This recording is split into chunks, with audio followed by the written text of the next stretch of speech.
Good morning. That was pretty good. I like that.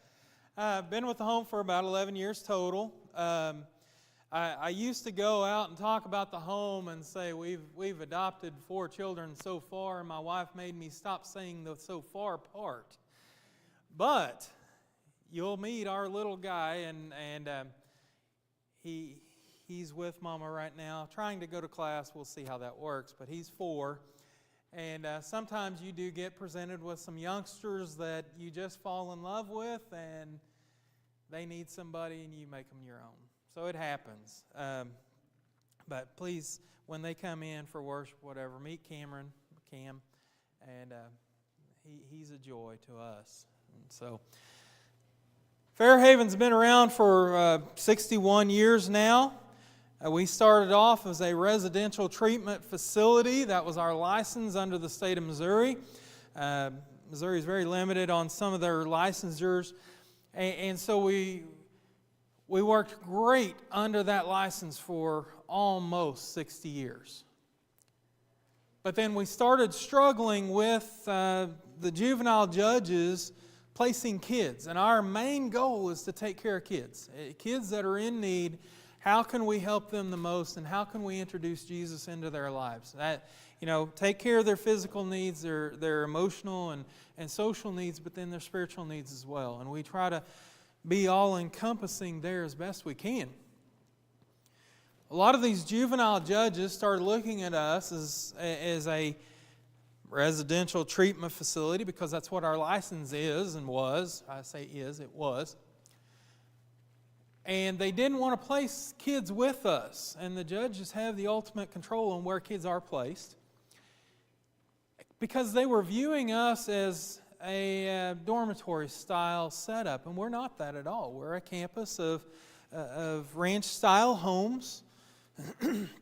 And you are more than welcome to please come down and view our campus. Give us a call. Ask for Brian. I'll be glad to show you around campus and show you our facilities. Come down. You know you're going to Branson sometime anyway. Everyone comes down for Branson. That's just what people do. And we've got a Buc-ee's, and it's right on the way. If you don't know what Buc-ee's is, you'll know when you pass it. It's about a mile from our campus, so you can't even say, well, it's too far out of the way. No, it's right there. So what we did, we needed to work within the system that we're in. How do we get more kids on campus? Because that was our number one goal. So we changed our license. Our counselor said, I'll get licensed to license these homes differently. So what we did, we changed over and we made our main office a placement agency, and we licensed each of our homes on campus as a foster home. Everything works exactly the same as it has for the last 60 years. We don't do anything different as far as administratively or how we run campus at all. Before the change, I guess the biggest thing is when we first came into Fairhaven, Barney, who was supposed to be here today, I'm not Barney, Brian, I lost my train of thought. Barney, when we first came in as house parents, me and my wife, he goes, all right, you passed your background checks. I know you're faithful members of the Lord's church. Here's some keys, and here's some kids. Good luck. That's what we did, too. We're like, wait, what? We can't do that way anymore. And maybe that's better. So what we do is, we have to do the background checks first. We make sure you're a faithful member of the Lord's church. But then we have to get licensing in place for you as a couple. And so it takes a little bit longer to place you in a home with kids, but it's working. And the judges, the juvenile judges that is, they don't really have a problem with placing kids with us now. And so if we can stay fully staffed, and every children's home across our country is struggling with keeping house parents. Every one of them. I just talked to one in Arkansas. I talked to them a couple of months ago. And he told me, he said, we're fully staffed. I said, we are too. He said, well, we haven't been fully staffed since COVID. I said, well, it didn't take us that long. But every one of them are struggling. I know of one in Tennessee that is, if they had house parents, they could take in kids, but they can't get house parents. And so it is a struggle. It's not a job for everyone, so if you do know of someone that might be interested in this kind of work, please have them talk to me or have them call campus and talk to Barney, and he can kind of walk them through. So faithful members of the Lord's Church, a couple, and they haven't committed any major felonies, especially against kids or something like that. If they've got traffic tickets or things like that, doesn't matter. As long as they haven't harmed a child or anything like that. This change has been great, but I do have openings and I need house parents. And I'll probably repeat that. While we do it, I was doing our last newsletter and putting together some articles, and it was eye-opening to me, and I'm on the front lines anyway, of how many kids that we have that are in need. 300,000 kids in the U.S. Over 300,000. I grew up, and you're not going to know where this is. I can guarantee you don't know where Pottersville, Missouri is. Okay? Anyone? Nope. It's one of those little places that's a spot in the road, and the signs are still there, but that's the only thing. And they've got a post office. That's all they've got now. It's 2 hours away from our campus, which if you think about it, we're just a little bit over 3 hours away from our campus, sitting right here, 3.5 hours. So it's 2 hours away from campus. I grew up in this little town thinking Fairhaven's getting all these kids from all these big scary cities. And they're these problem kids. That was my small town thinking, and just a kind of a boy secluded from big cities. And that was my thought. Fast forward 20 plus, almost 30 years, and we came in as house parents. We had raised a son. Barney gave us a house full of girls. They're different than boys. Oh my. Teenage girls. It was fun in a serious and sarcastic way. But it was. We did enjoy it. But two of the girls in our house were from Pottersville. Yeah, one of those mind-blown kind of things. I couldn't believe it. I'm like,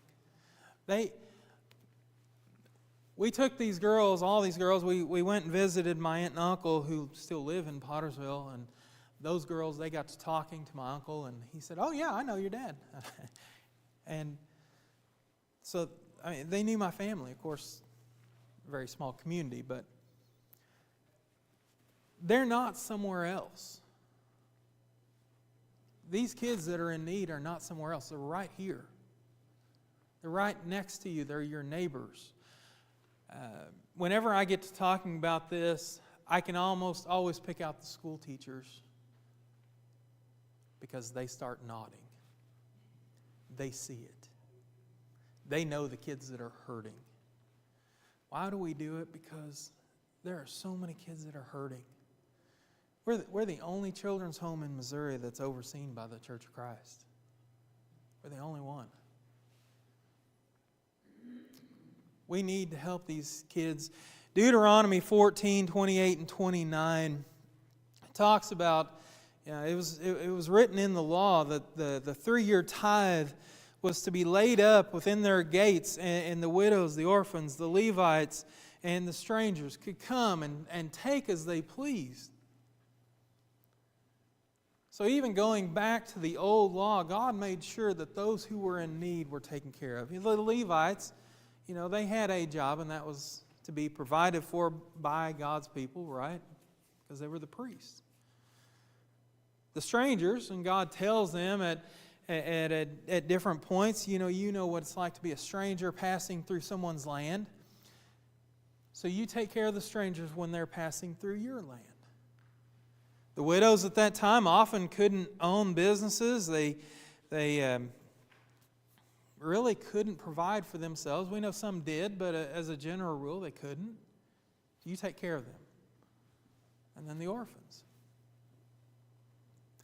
And I will submit to you that we have this idea and this definition of orphans, and the Bible usually uses the term fatherless. And then we convert that over and we say orphans. While it's a terrible thing for a child to lose parents, that's horrendous. For parents to be dead, I can't imagine. My parents are still alive. I've dealt with kids who have parents that are still alive who have never been parents. That have never known an adult that is supposed to be a mom or a dad that thought of that kid's needs first. I had this young man, I can use his name. His name's James. He told me I could use his name. When they found him and he came into care, he was living under a bridge, and I had a good rapport with this young man. He had turned 18 and really made something of himself. And I said, James, tell me one time when your mom was ever a mom. Here's this 18-year-old boy, football player, kind of a tough guy, right? And he couldn't even respond. When I asked him, when has your mom ever been a mom? He hung his head and shook his head, and a tear rolled down his cheek. Because he couldn't name one time where his mom had thought of him first, had worried about his needs. Why do we do it? There's a lot of kids like James.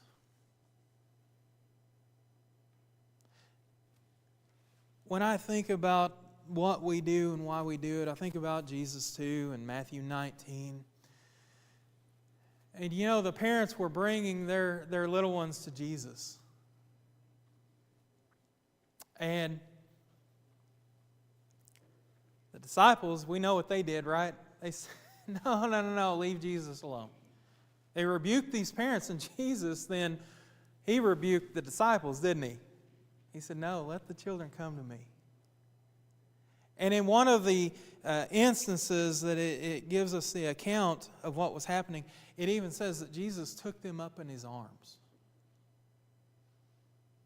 And that, I hadn't put a lot of time and study into that until just recently, but when I read that, it touched me. I was like, Jesus went further with his point.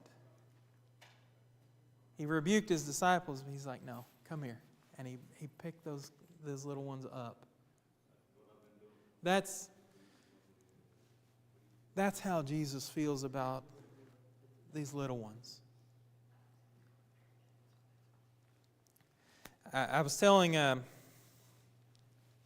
I forgot the name, I think it's Bill. He was asking my titles, Director of Development. That's a really cool title, right? I told him it really just means I'm the guy that begs for money. That's what I do. And I don't mind that. We have to keep our doors open, and it costs a lot. It just does. Fueling our vans where we transport our kids to and from school and to worship, and to doctor's appointments and things like that. Just fueling our vans is $13,000 a year.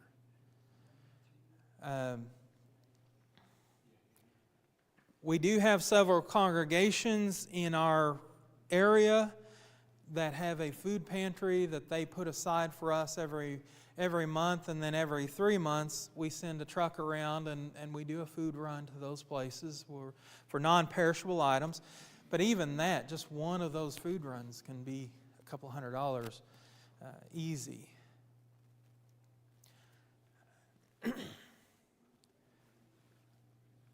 Anyone priced hamburger meat lately?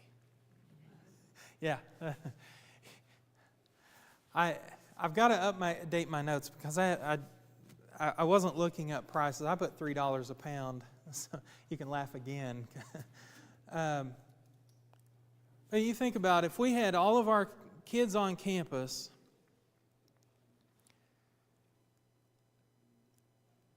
and our house parents eat one hamburger, one cheeseburger, just one, it'd be 16 pounds of ground beef for one meal.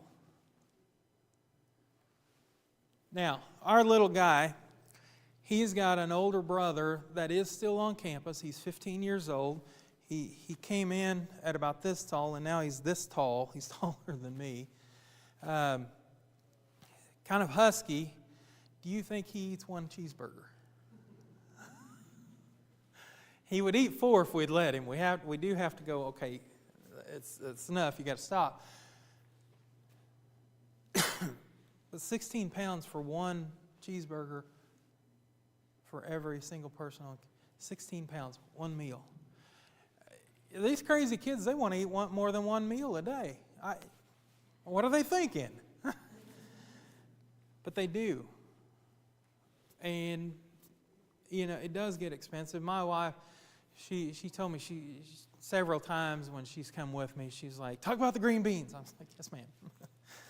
People come in and again, come to our campus. I'll show you our pantry, and we do have a stocked pantry of non-perishables, and we have a walk-in cooler and a walk-in freezer. So we do keep these things, and we do have some local farmers that will donate a beef to us, and that helps us immensely. But if you look, there might be 90 cans of green beans on the shelf at any given moment. And that sounds like, oh my, that's so many that they'll never run out. Well, if every house on campus on the same night had green beans, it'd take 12 cans. Okay, so that's just one meal. 2 times a week for a month, those 96 cans are gone really fast, aren't they?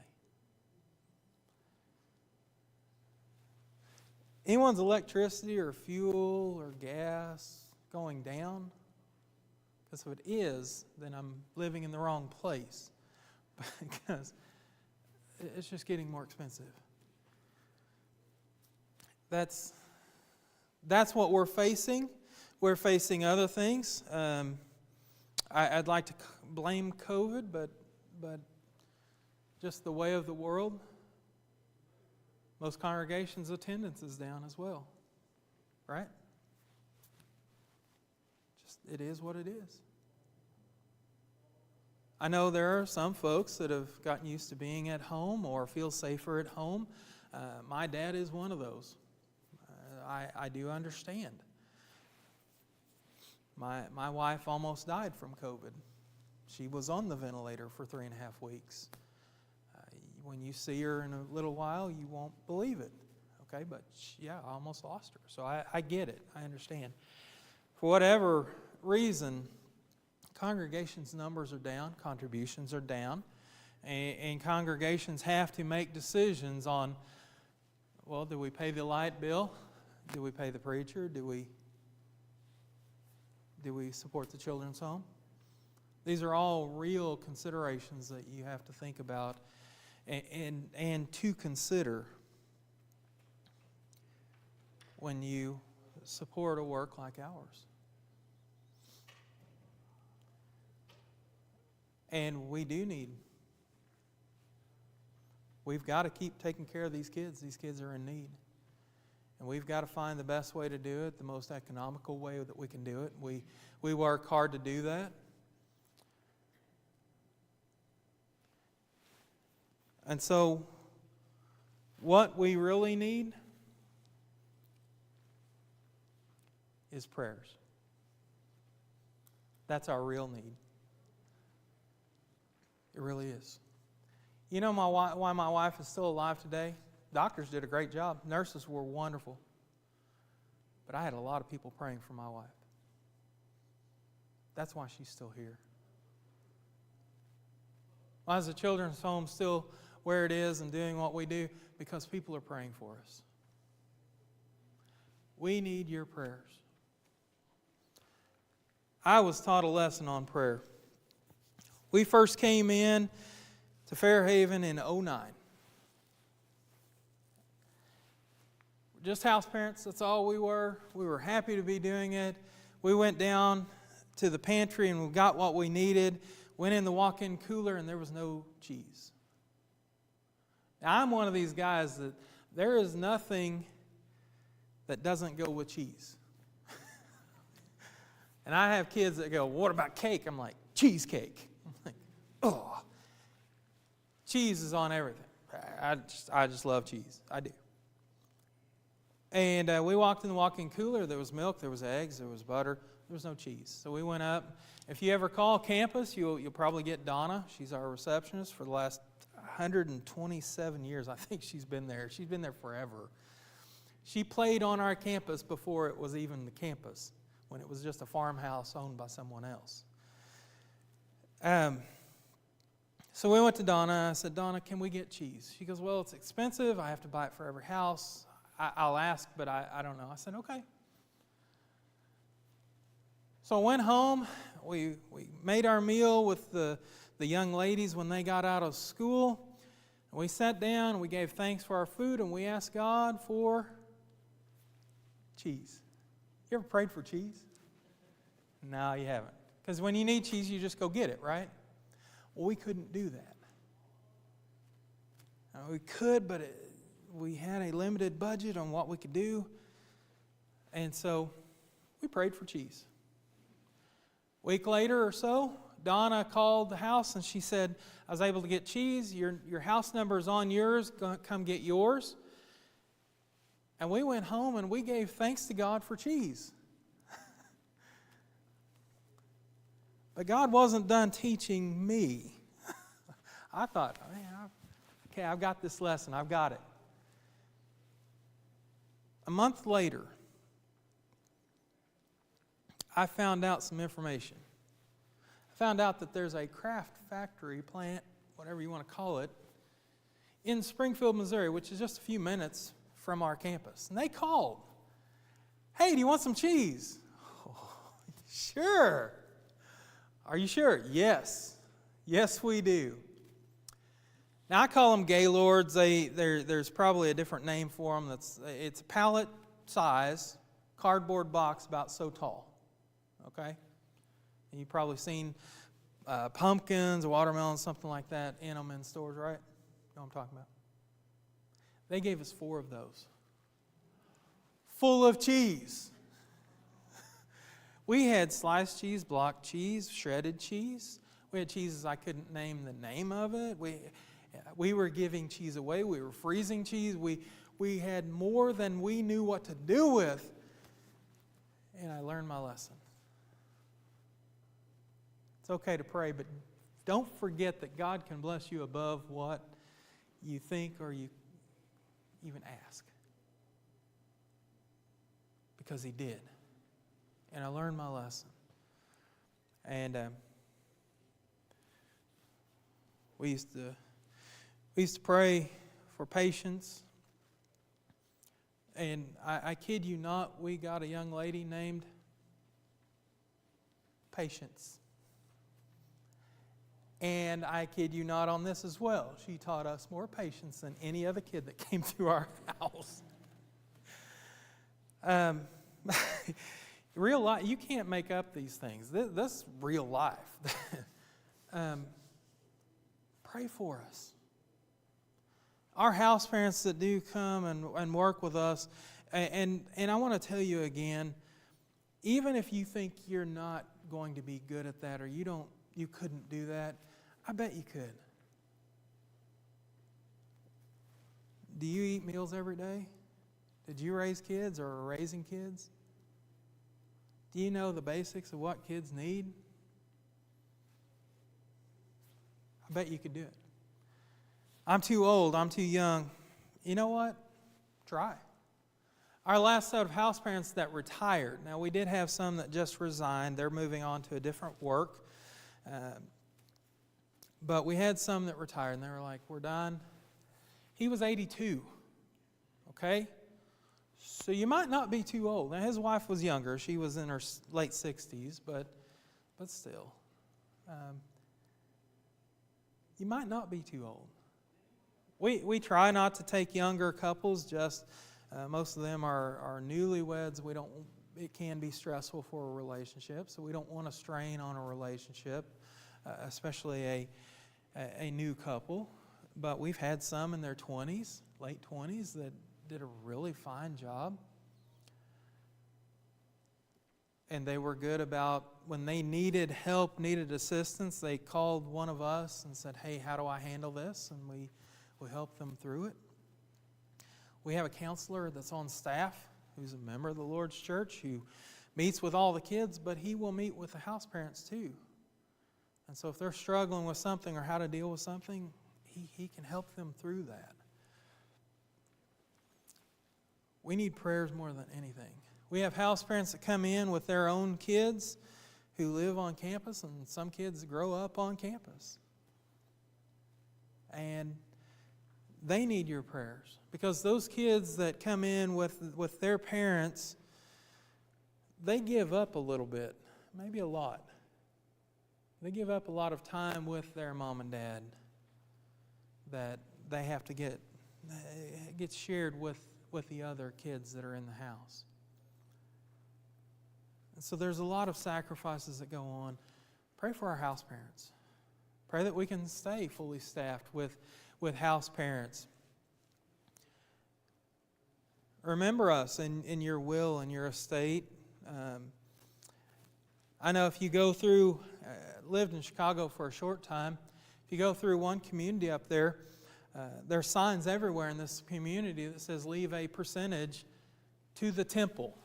And you see those signs everywhere. And we have that occasionally, that people, you don't have to leave us your whole estate, but a percentage helps. And those things have actually carried us through some of the really lean years when we didn't know if we could keep our doors open. But think about us. Think about, what if I did $20 a month? And I have people that say, well, I can't do much. What if you skipped eating out one time? I bet it'd be more than $20, wouldn't it? $20 a month, if 20 families did $25, do it that way, for a year, that's $6,000. So don't feel like, I can only do this much or whatever and help. No, sometimes a little bit helps a lot. I talked about the kids. I talked about our work one Sunday morning. And this sweet lady met me at the back door. And she did the whole handshake, handoff of some money. You know what I'm talking about, right? She just really, and she leaned in. She said, that's all I've got. I said, hun, it's enough. And I could even, she was about to tear up. I didn't know it at the time, but when I pulled it out of my pocket when I got in my truck so I could put it with my paperwork, I about teared up. It was $2.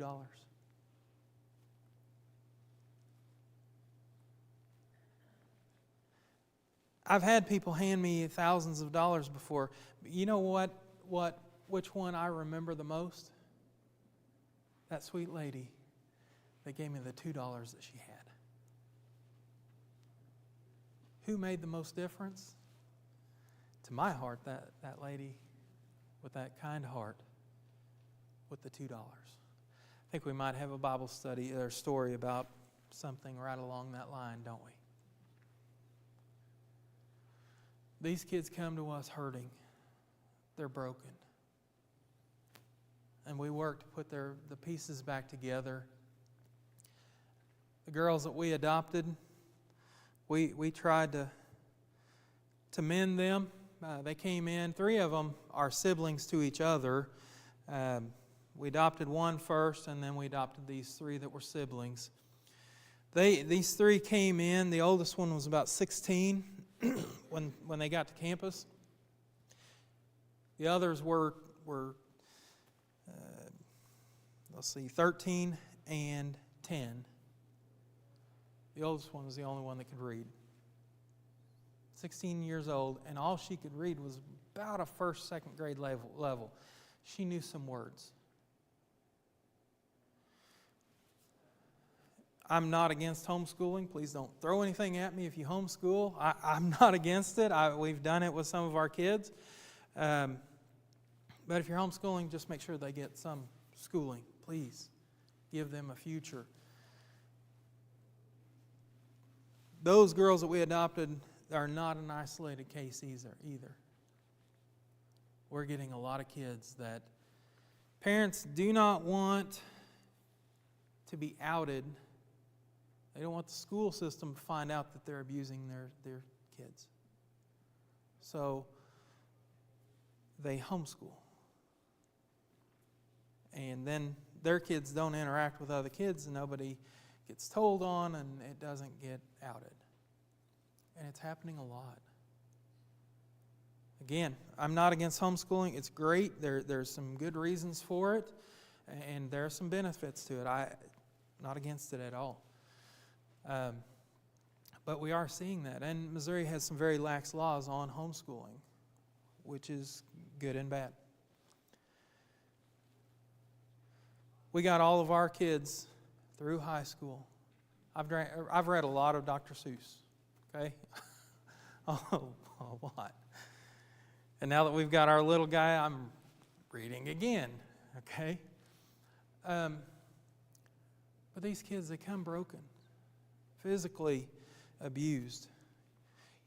You know, they get over the physical abuse a lot quicker than the emotional abuse. They get over the physical abuse quicker and easier than the sexual abuse. Our youngest, her name's Zoe. When she was 7 years old, wintertime, 7 years old, tiny little thing. If she weighed 50 pounds, that was it.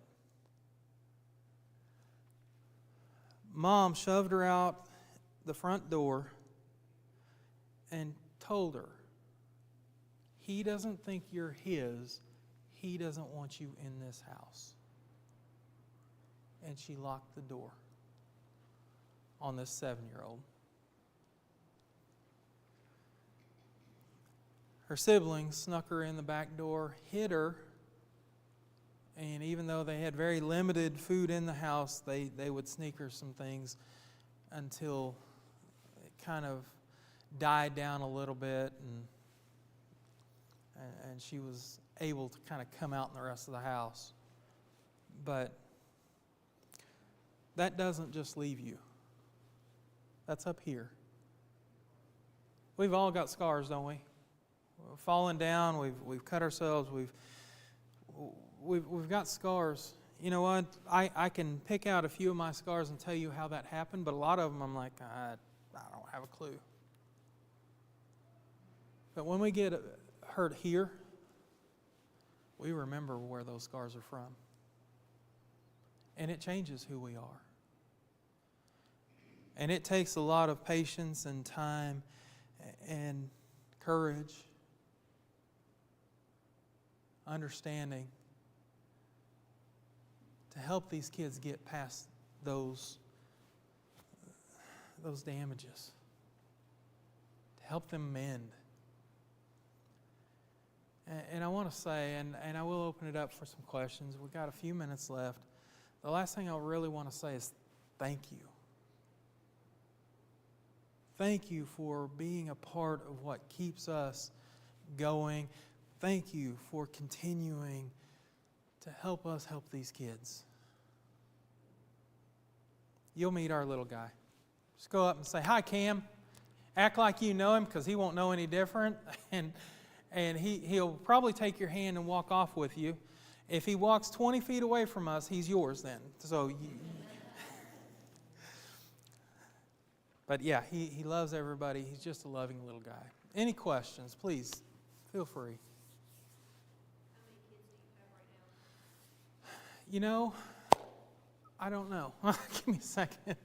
We just had a sibling group of 5 that just went home. They went back to mom. It wasn't a terrible situation, not ideal, but and we've got 2 that just went to an adoptive placement. So we've lost 7. So we've got 3 in house 1. We've got 2 in house 3. So there's 5. We've got 4 in house 4. So there's 9. Just lost those 7. We had 16 just 2-3 weeks ago, and we've lost 2 sets of house parents. So we're kind of rebuilding, and we can put more in house 3 and house 1. House 4, they've got those 4. They're all siblings. We're kind of keeping that so we don't change the dynamics of that house. But yeah, we need 2 sets of house parents, and then we can double our numbers, and we can put more in house 1 and house 3. So yeah, our numbers are down just a little bit right now. And then we took little guy off campus with us, so that's, it's one more who would have been on campus. What's the age range? Our license on each house says from 5 to 18. We can keep them till 21 if they're still in foster care and they haven't graduated high school. So we can keep them a little bit longer. We got little guy at 16 months.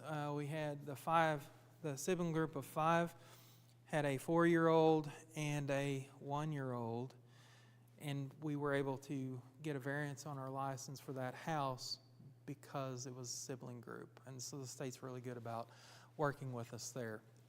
So we do take the younger ones, and our little guy, he came to us because it was a sibling group, and we got a variance on our license. Since we took him off campus with us, we just had our license set for 2 years old and up. But yeah, we generally say 5 to 18, but we have a little flexibility there. One thing that people do ask, we do get some state funds. Okay, I like to be very forthcoming. They are foster kids. They are in the foster system. It's not a lot of money. If you've ever done foster care, it's not a lot, so it's a little bit. We do get that, and the question that always comes up is, does the state interfere with going to worship and things like that? I do get that question a lot, and the answer is no. And it actually shocks people. It would have shocked me had I not come in and done this work. What we do is we tell the worker that has whatever kids we're talking about, all of the workers that we work with, they know what we do. And any new workers that we work with, we tell them, all right, these kids go to the Church of Christ. They go to Bible class. They go to Bible camp. They're going to go to the Church of Christ youth activities in the area. That this is what we do, this is how we do it. If you're okay with that, then we can talk to you about placing those kids here. And if you're not, that's okay. Those kids need somewhere to go, but this isn't really the right place for them.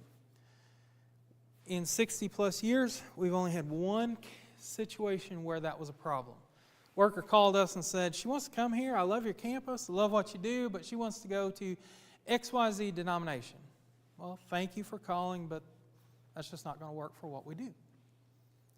A couple weeks later, apparently this worker was having trouble placing this kid. She called us and said, oh, she changed her mind. She'll go to church wherever you say. It'll be great. Okay, so we did the paperwork. They show up on campus, and they're unloading luggage. The worker goes, by the way, she really changed her mind. She really needs to go to XYZ denomination. We said, okay, well, we understand that. Let's get her packed up back in your car, and you guys have a good day. And that's what we did. And that's how we handle it. One time in 61 years now that we've had any issue with it, and the state doesn't interfere. And if you've ever done foster work, our worker that we work with for our little guy, she doesn't tell us where to go to church or whether we can or not. It doesn't happen. So it really hasn't been an issue. So we're able to work within the system and play within the system so that we can take care of kids, and really minimal interference. I mean, inspections and things like that, we get that. But what else? Do the house parents get any training? Yes. So they have to get, I forget how many hours, 30 or 40 hours of training beforehand, and then we do continuing training throughout the year. And our counselor does our training and our licensing. He's licensed by Missouri to actually do our foster licensing. He does our training as well. And so when something comes up that he feels like us as house parents need, he goes, okay, this isn't on the itinerary of what you need, but you need it, so let's do this. Bive actually went to him and said, you know what, that training you had us do because our little guy has kind of special needs. I said, I think all the other house parents need that. He goes, I think you're right. And so they're going to get that. So whenever we see something or we get a kid with something special, we work on getting that training for everyone because it probably won't be the last time it comes up.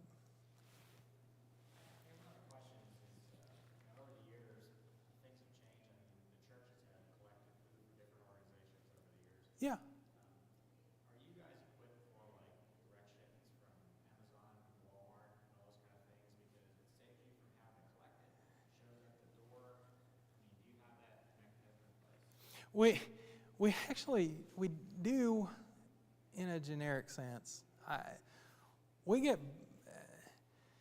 We have a main office, which is our address, and everyone gets their mail at that office. And so since Amazon really became a thing, we have 2 couches up front, and they get packed with boxes for every house on campus and kids. And once in a while, we get boxes that don't have a name. They just say Fairhaven. And someone has just ordered on Amazon and sent it out to us, so we have to end up opening that box going, hope that's not somebody's something. So it does happen. We have a lot of congregations with a lot of older people that are, how do I say this without offending anyone? Not as tech savvy. 66, I'm not a youngster, but one thing I like about IT is ordering online. I do too. And I've stopped buying things for a lot of people that live a long ways from me because it costs me more to buy it and then ship it than to just buy it online and ship it. But like my dad, he's 75. And he will not order anything online. But he's happy for me to order it and have it shipped to his house. So we do get that a lot, so it's really difficult. But if you have something that you want shipped to our campus, yeah, just ship it to the main address, and we're able to receive that. Just don't put a name on it, because it'll sit on that couch for 100 years and nobody will touch it. Anything else? I think I'm out of time.